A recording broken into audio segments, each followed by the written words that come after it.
अगर मैं आपको बताऊं कि हजारों साल पहले भारत के पास ऐसे हथियार थे जो पूरी सभ्यताओं को मिटा सकते थे। शहर, नदियां, जमीन और इंसान, सब कुछ, ये किसी साइ-फाई फिल्म की कहानी नहीं है। ये वर्णन मिलता है हमारे प्राचीन ग्रंथों में। आज की कहानी प्राचीन भारत की युद्ध तकनीक पर है और उस ज्ञान पर जिसे शायद जानबूझकर भुला दिया गया। प्राचीन भारत में युद्ध सिर्फ तलवार और तीर से नहीं लड़े जाते थे। वो युद्ध थे ज्ञान के, ऊर्जा के और नियंत्रण के।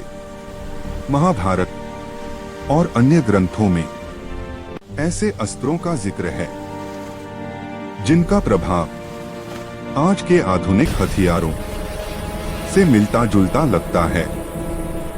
और यही बात सबसे ज्यादा डरावनी है। सबसे पहले बात करते हैं ब्रह्मास्त्र की। ग्रंथों में लिखा है, जब ब्रह्मास्त्र चलाया जाता था तो उसे रोका नहीं जा सकता था।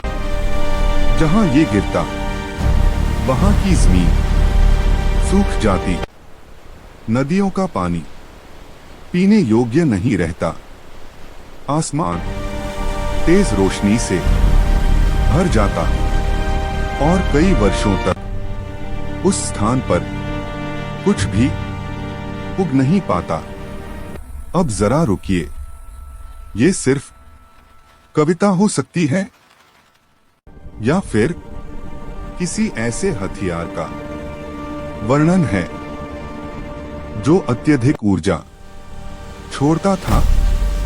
आज विज्ञान कहता है ऐसा प्रभाव मास डिस्ट्रक्शन वेपन्स में देखा जाता है। महाभारत में एक और विवरण मिलता है। युद्ध के बाद सैनिकों के बाल झड़ गए, उनकी त्वचा जल गई और आसपास का पानी दूषित हो गया।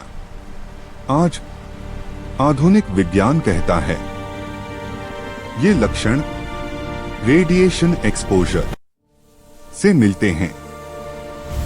तो सवाल उठता है, क्या प्राचीन भारत रेडिएशन जैसे प्रभाव पहले से जानता था? अब बात करते हैं नारायणास्त्र की। ये अस्त्र हर किसी पर हमला नहीं करता था, सिर्फ उन पर जो युद्ध करने की इच्छा रखते थे। जो हथियार नीचे रख देता, जो आत्मसमर्पण करता, वो बच जाता।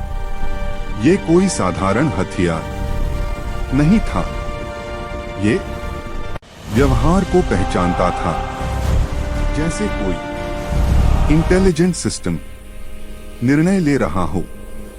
अब सोचिए, हजारों साल पहले ऐसी समझ, ऐसी तकनीक जो मानव के इरादे को पहचान सके। अब आते हैं अग्न्यास्त्र पर। इस अस्त्र से भीषण आग उत्पन्न होती थी, ऐसी आग जिसे पानी भी नहीं बुझा पाता था। फिर वरुणास्त्र, जो भयंकर जल प्रलय पैदा करता था। और फिर पाशुपतास्त्र, जिसे सबसे घातक अस्त्र माना गया। इसे चलाने की अनुमति बहुत कम लोगों को थी। इन सभी अस्त्रों में एक समान बात थी, ये प्राकृतिक शक्तियों से जुड़े थे।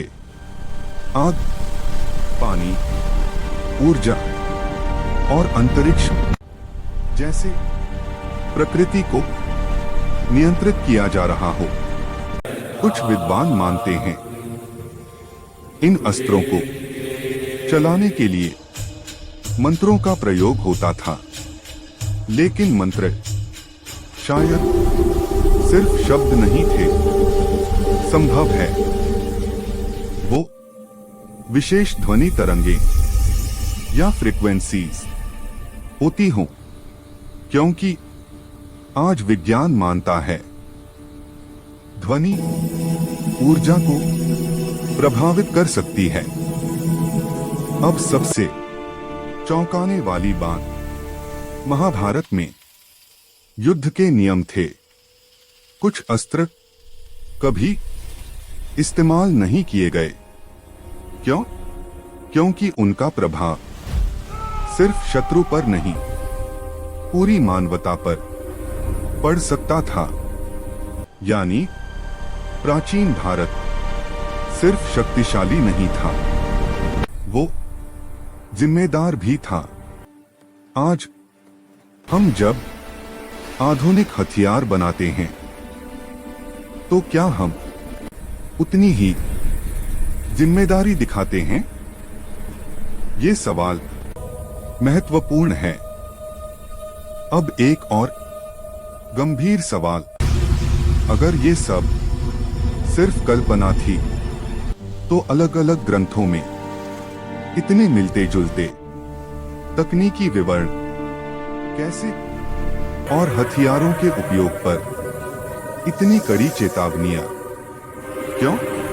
कुछ इतिहासकार मानते हैं प्राचीन भारत ने तकनीक की एक सीमा देख ली थी, और शायद उसके परिणाम भी।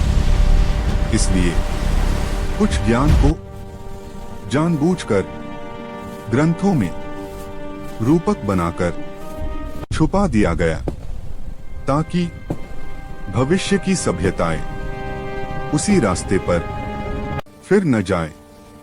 लेकिन समय बीता, सभ्यताएं बदली, और वो ज्ञान या तो खो गया या अधूरा रह गया।